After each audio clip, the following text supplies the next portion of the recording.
হাদিস অধ্যুষিত এলাকায় লজিং ছিলাম। তো একজন মুরব্বী হালে হাদিসের লোক, আমি হালে হাদিসদেরকেও ভালোবাসি, তারাও তো মুসলমান। ওই মুরব্বী আমারে বলতেছে, হুজুর এত নিচে হাত বাঁধছেন কেন? তা আমি তখন তো ছাত্র মানুষ, এত দলিল তো আর বুঝি না, ওস্তাদরা যেভাবে হানাফি মাযহাবের আলোকে। তা আমি বললাম যে এটা হানাফি মাযহাবের সুন্নাহ। উনি কয়, মিয়া যে নিচে নিচে আর একটু নিচে কি জিনিস জানেন আপনি? এত নিচে নিবেন, আর নিচে কি আছে জানেন? এত নিচে নেন কেন, উপরে তোলেন। আচ্ছা এটা কি দলিল হইল? উনি যা বুঝাইছে মনে হয় যেন আমার নামাজ বাতিল হওয়ার কাছাকাছি। আর নিচে কি জিনিস যদি লাইক গেজা শেষ সব। এই যে বাড়াবাড়ি, এটা কি গ্রহণযোগ্য? মানে উনি আমার ধাক্কায় উপরে তুলবে, আবার যে একটু উপরে বাঁধছে আমরা আবার ওর দিকে তাকাই থাকি, এইটা আইলো করতে রে, নিচে নামাও। মূলনীতি হবে আমরা বেদাতের ব্যাপারে হব আপসহীন, সুন্নাহর ব্যাপারে উদার, ঠিক না? এ বিষয়ে হাদিসে অনেকগুলো জায়গা পাওয়া যায়। রাসূলুল্লাহ সাল্লাল্লাহু আলাইহি সাল্লাম থেকে সহিহ সুন্নাহ দ্বারা যা প্রমাণিত সেটা হচ্ছে বাম হাতের উপরে ডান হাত বাঁধো, এবার যেখানেই বাঁধো। সহিহ বুখারী, সহিহ মুসলিমে ওখানে নির্ধারণ করে দেয়া নাই যে কোন জায়গায় বাঁধো, কিন্তু অন্যান্য হাদিসের কিতাবে জায়গা নির্ধারণ করা আছে। বুখারীর হাদিস হলো সহিহ, মুসলিমের হাদিস হলো সহিহ। অন্যান্য কিতাবে সহিহও আছে, কিছু গায়রে সহিহও আছে। আল্লামা আব্দুল্লাহ জাহাঙ্গীর রাহিমাহুল্লাহ শুধু হাত বাঁধা নিয়ে আলাদা একটা বই লিখেছে, ছোট্ট চটি কিতাব, 30-40 পৃষ্ঠা, শুধু হাত বাঁধা নিয়ে। অনেক মুহাক্কিক আলেম ছিলেন, এ জাতির জন্য ছিলেন তিনি অনেক বড় নেয়ামত। আল্লাহ কম বয়সে ওনাকে নিয়ে গেছে, আল্লাহ জান্নাত নসিব করুক, বলেন আমিন। আল্লাহ তার কবরকে জান্নাতের বাগান বানিয়ে দেন, বলেন আমিন। কত বড় মুহাক্কিক, মুদাক্কিক, উদার আলেম। বাংলাদেশে এমন আলেম খুব কম জন্ম নিয়েছে। কওমি অঙ্গনে একজন আছে, আল্লামা আব্দুল মালিক হাফেজাহুল্লাহ, উনি বেঁচে আছেন। সনদের উপরে অনেক মুদাক্কিক, মুহাক্কিক। আরেকজন ছিলেন আব্দুল্লাহ জাহাঙ্গীর, উনি আলাদা বই লিখছে। ওই বইতে উনি লিখেছেন হাত বাঁধার যে জায়গাগুলো নির্ধারণ করা আছে ওগুলোর একটা হাদিসও সহিহ নয়।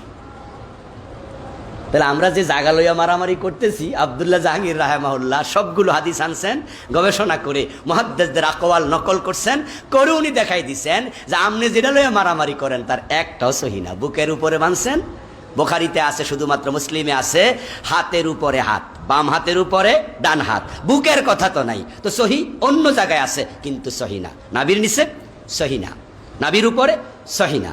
কেউ কেউ বলছেন গলার উপরে। দলিল কি? আমি এটা আনেছি, আমার কিতাবে এনেছি দলিল। দলিল হলো ফাসাল্লি লিরাব্বিকা ওয়ানহার, তুমি তোমার রবের জন্য নামাজ পড়ো। ওয়ানহার, নহর, নহর, নহর করে কাকে? ওটকে, ওটকে জবাই করে এখানে। তো উনি কইতাছে আল্লাহ কই নামাজ পড়ো এবং নহর, নহর মানে হাতটা হেনে আনো। দলিল পাইছি, এটা তার দলিল, গ্রহণযোগ্য নয়। এইভাবে আমরা যে দলিলগুলো পেয়েছি সেটা হচ্ছে ডান হাতের উপরে বাম হাত, বাম হাতের উপরে ডান হাত, নাভির উপরে, নাভির নিচে, বুকের মাঝে, কবজির কাছাকাছি, কণ্ঠনালীরও কাছাকাছি। এখন আমরা কণ্ঠনালী বাদ দেন, বাদ দিয়ে বাকিগুলো হাদিস দিয়ে প্রমাণিত। শুধু কণ্ঠনালীরটা হলো ওই আয়াত দিয়া, উনার এই কথা গ্রহণযোগ্য নয়। এখন আপনি এবার রাসূলের মূল হাদিসটা সহিহ যেটা, সেটা কি ছিল? বাম হাতের উপরে ডান হাত। এখন এবার আপনারা শোনেন, আমরা যারা বলতেছি নাভির নিচে বাঁধতে হবে, হাদিস আপনার পক্ষে আছে, কিন্তু যার ফ্যাট বড়, কিছু বড় ফ্যাটওয়ালা লোক আমাদের জমাতেও আছে না নাই? আচ্ছা, উনারে কইলে নাভির নিচে নিতে পারবো নি হাত?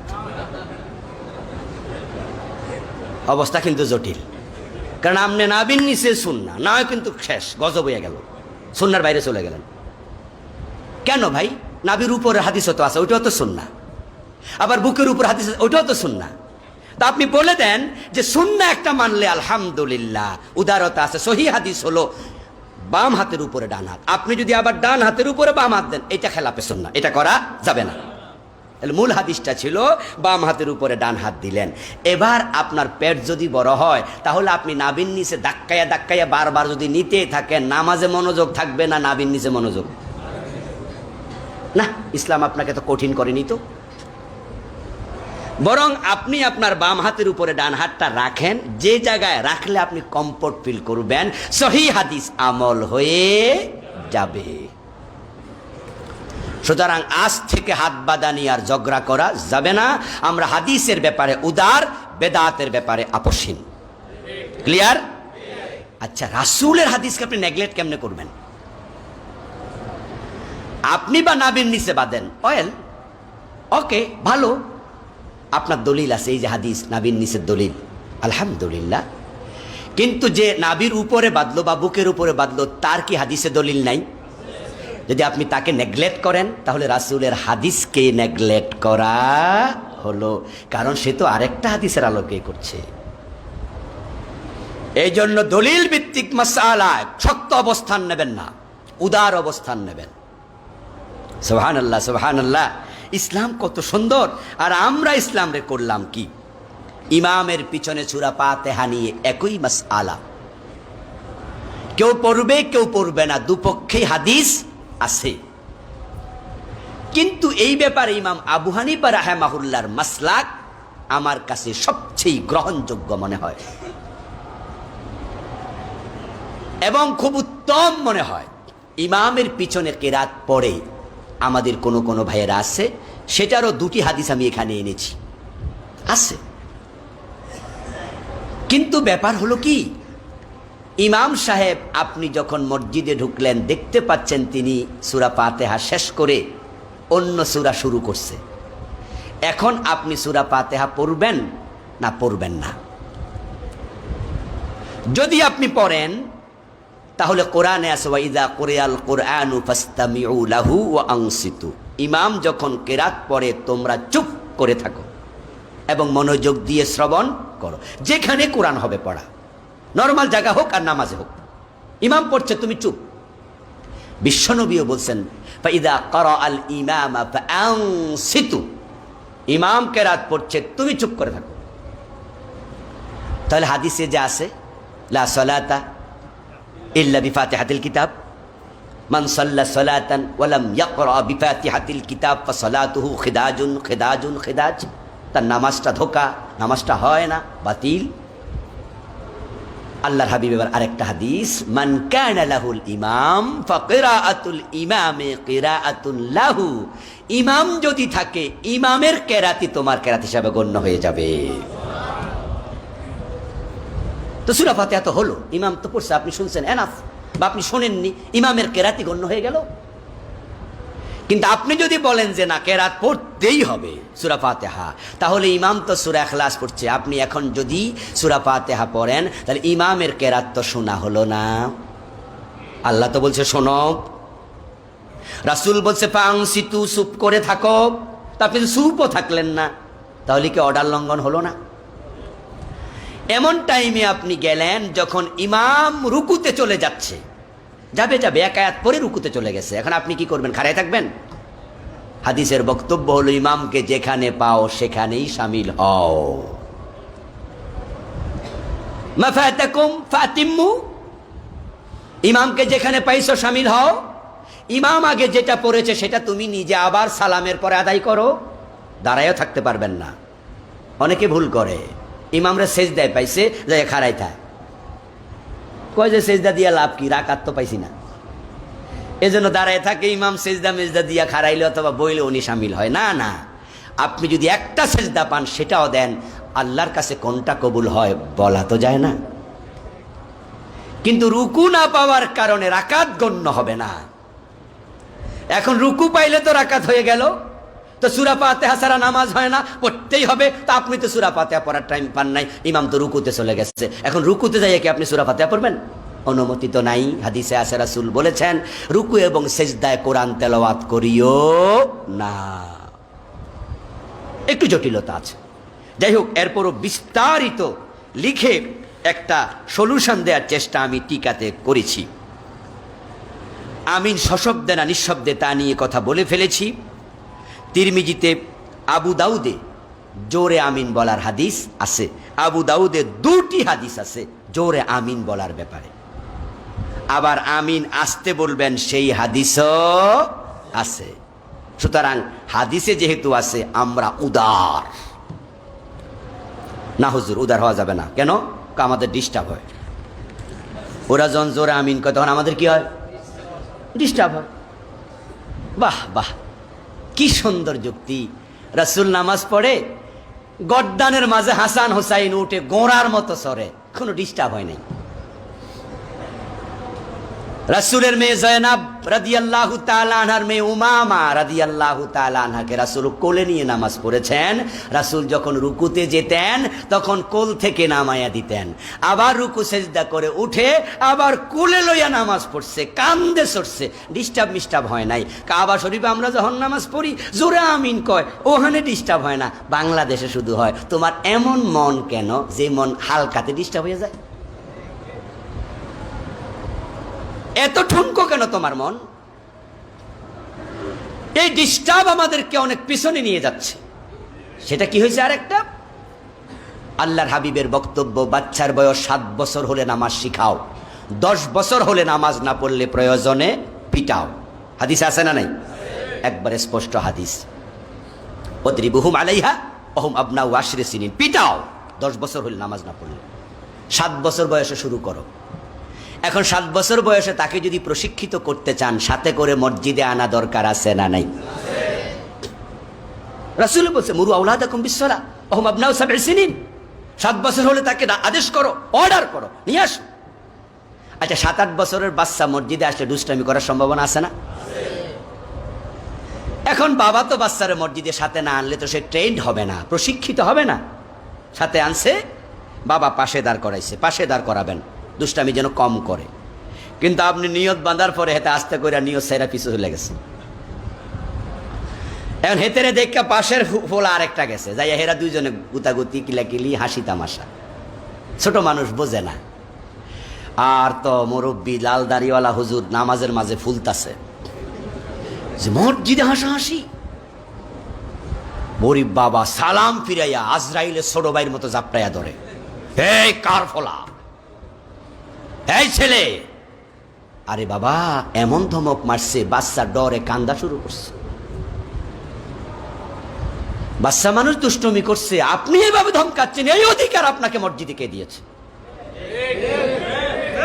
রাসূলুল্লাহ কান্দে ওঠে, আর আপনি একটা হাসি শুইনা কোন বিশাল ডিস্টার্ব হয়ে গেছে।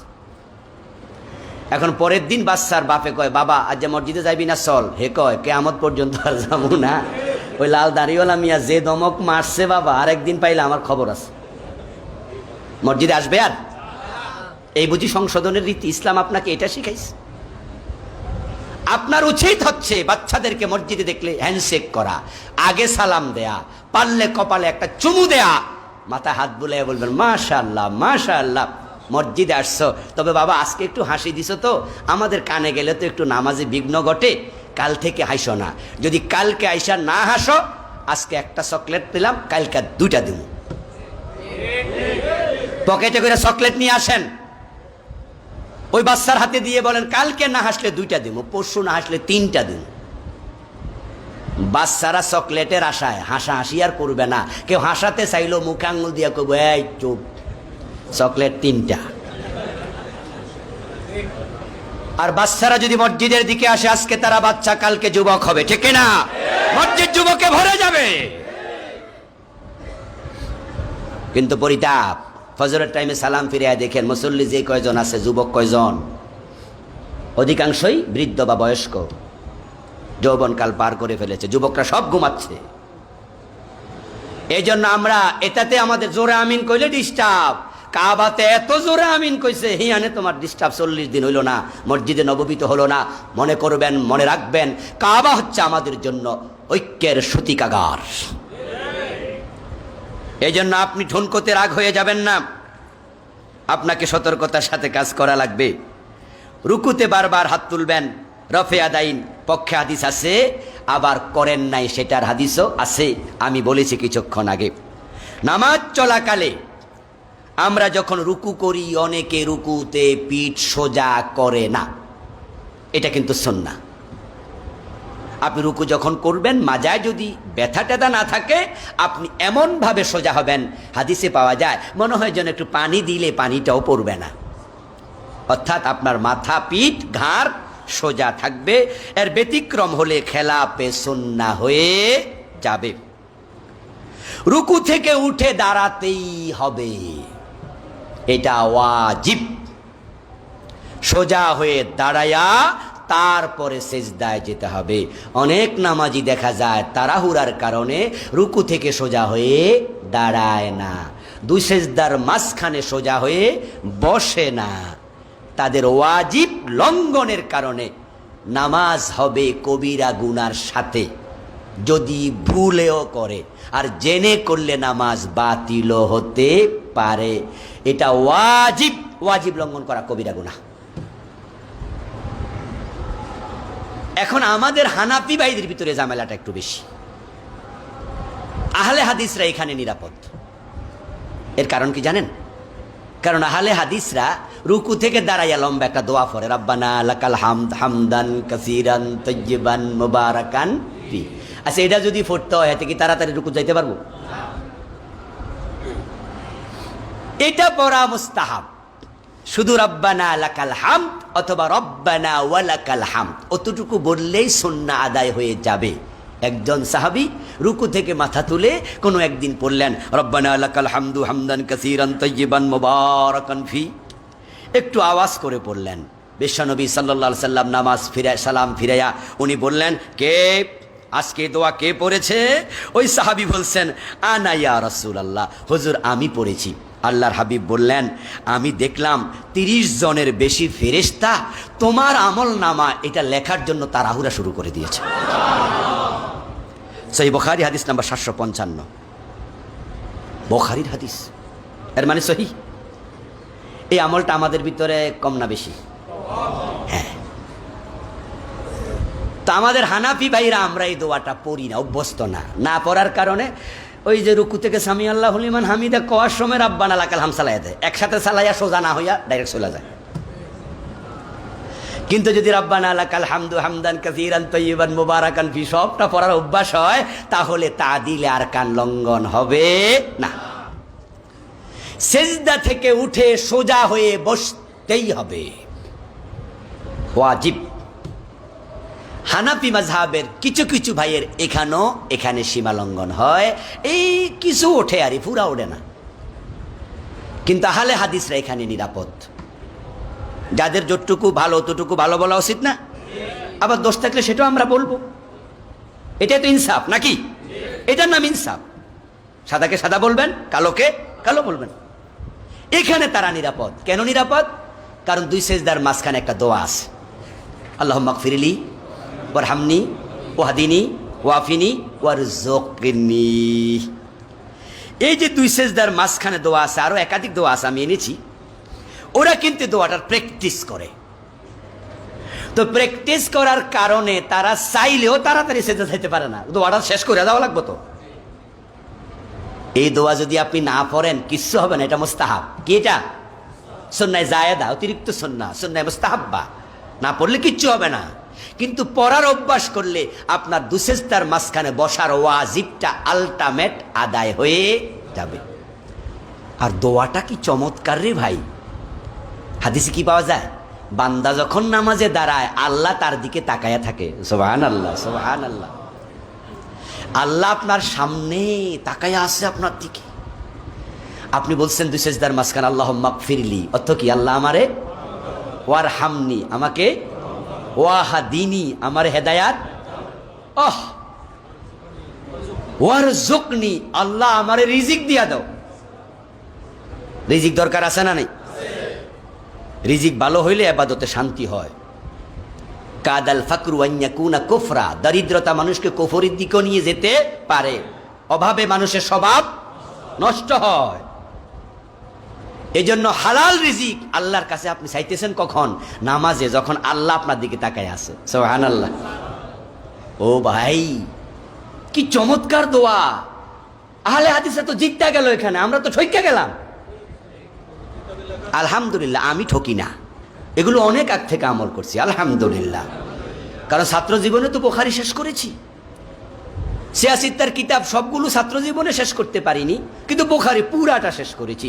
আর ছাত্র জীবনের পরে এই সবগুলো কয়েকবারই পড়েছি আলহামদুলিল্লাহ। তো এগুলো যখন হাদিসে পাইছি তখন আমি তো আমার ওস্তাদকে ইসলাম মনে করি না, আমার ফিরকে ইসলাম মনে করি না, আমি কোরআন সুন্নাহকে ইসলাম মনে করি। তো হাদিসে দেখলাম যে 2 সেজদার মাঝখানে এত সুন্দর দোয়া, তো এটা বাদ দেবো কেন? তাড়াহুড়ার নামাজ কি সুন্দর নামাজ? মোটেও না। ধীরস্থির নামাজ। ও ভাই, আপনার নামাজ যত সুন্দর আপনার ইসলাম তত সুন্দর। এই জন্য নামাজে কখনো তাড়াহুড়া করবেন না। 2 সেজদার মাঝখানে এই দোয়াটা পড়বেন। সেজদা দেয়াতে একটি ভুল রীতি আছে, সেটা হচ্ছে কোন পুরুষও সেজদা দেওয়ার সময় হাঁটু কি বলে এটাকে, কনুই পর্যন্ত বিছায়া দেয়। আর মহিলারা তো অনেকে বিছায় না। ভাই, হাদিসে সুস্পষ্টভাবে নিষেধাজ্ঞা আছে। রাসূল সাল্লাল্লাহু আলাইহি সাল্লাম বলেছেন, কি বলেছেন? ইতাদিলু ফিস সুজুদ, সুন্দর করে সেজদা করো।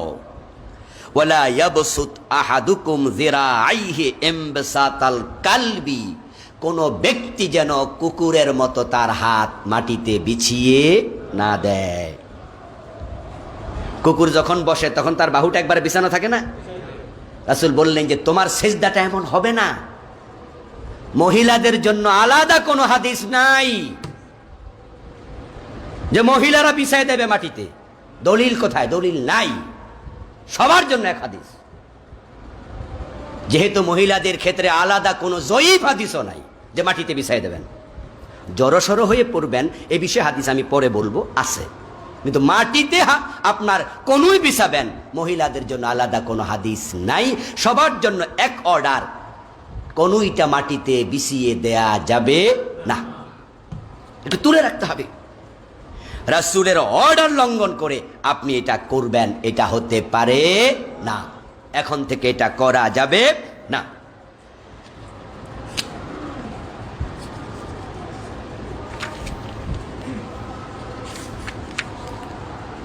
সেজদা অবস্থায় 2 পা কেমন থাকবে? আজকেই সালাম ফিরানোর পরে, এখন তো আমি কয়ে দিতেছি, প্রশ্ন আউট হয়ে গেল তো উত্তর সবার জানা হয়ে যাবে। যদি না বলতাম যে আপনি দেখবেন সালাম ফিরানোর পরে সুন্নাহ পড়ছেন, সামনে কতজন সেজদা করতেছে, সবার পায়ের অবস্থা কি একরকম? কেউ পা সরাইয়া রাখে, কেউ পা লাগাইয়া রাখে। এখন সেজদা যখন যাবেন পা কিভাবে থাকবে? হাত থাকবে কেবলামুখী, চেহারা থাকবে 2 হাতের মাঝখানে, পা থাকবে 2 রকম হাদিস পাওয়া যায়।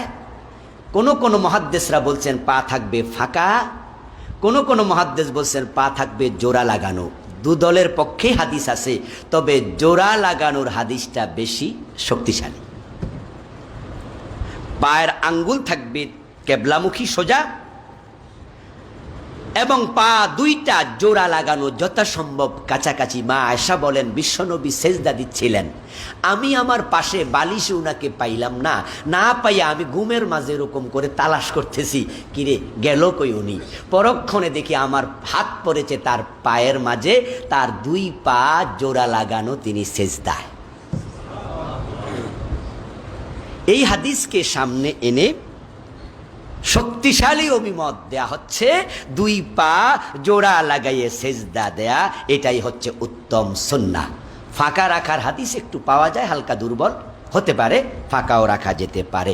আজকে এই পর্যন্তই। ইনশাআল্লাহ আমার গাড়িতে বইটা আছে, যারা গত সপ্তাহ নিয়েছেন তারা পড়ে ফেলবেন, নিয়ে ফালায় রাখবেন না। আর যারা আজকে নিতে চান গাড়িতে পাবেন ইনশাআল্লাহ। আল্লাহ তাআলা সুন্নাহগুলো আমাদের আমল করার তৌফিক দিক, বলি আমিন।